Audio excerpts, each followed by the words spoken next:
देखो भैया एक प्यारा क्वेश्चन। हरियाणा की जो जनगणना 2011 में हुई, उस समय हरियाणा की जो जनसंख्या 2,53,00,000।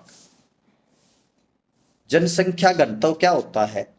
अगर हम टोटल जनसंख्या को, हरियाणा की टोटल जनसंख्या को उसके टोटल एरिया से डिवाइड कर दें तो आ जाएगा 1 वर्ग किलोमीटर में कितने व्यक्ति रह रहे हैं, यही जनसंख्या का घनत्व होता है।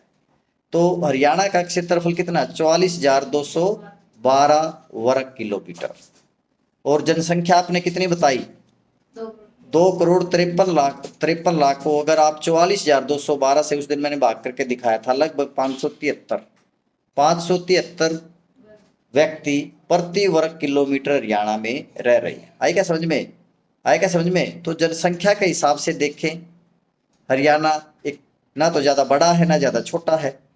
भारत का सबसे जो छोटा जनसंख्या के आधार पे छोटा राज्य है सिक्किम, लेकिन क्षेत्रफल के आधार पे सबसे छोटा कौन है? गोवा। और गोवा को हमने पुर्तगालियों से छीना था लड़ाई करके 1961 में। 1962 में गोवा को पहले केंद्र शासित प्रदेश बनाया गया, फिर 25 साल बाद 1987 में गोवा को पूर्ण राज्य बना दिया गया 56वें संविधान संशोधन से। ठीक है ना? तो कई बार क्वेश्चन आ जाता है, ऐसी कौन सी यूरोपीय जाति है जो सबसे पहले आई और सबसे बाद में गई? पुर्तगाली। कौन थे वो? पुर्तगाली।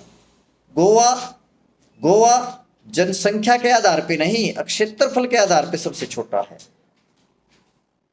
जनसंख्या के आधार पे सबसे छोटा कौन है? सिक्किम। और सिक्किम क्यों है? क्योंकि सिक्किम क्या एक पहाड़ी क्या है? राज्य है। और पहाड़ों में जनसंख्या क्या होती है?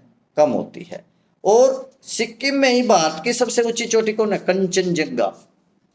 कंचनजंगा। और एक सिक्किम में एक दर्रा है, पास है, नाथुला दर्रा। नाथुला दर्रा ये चाइना के साथ या तिब्बत के साथ व्यापार के काम आता है। नाथुला दर्रा।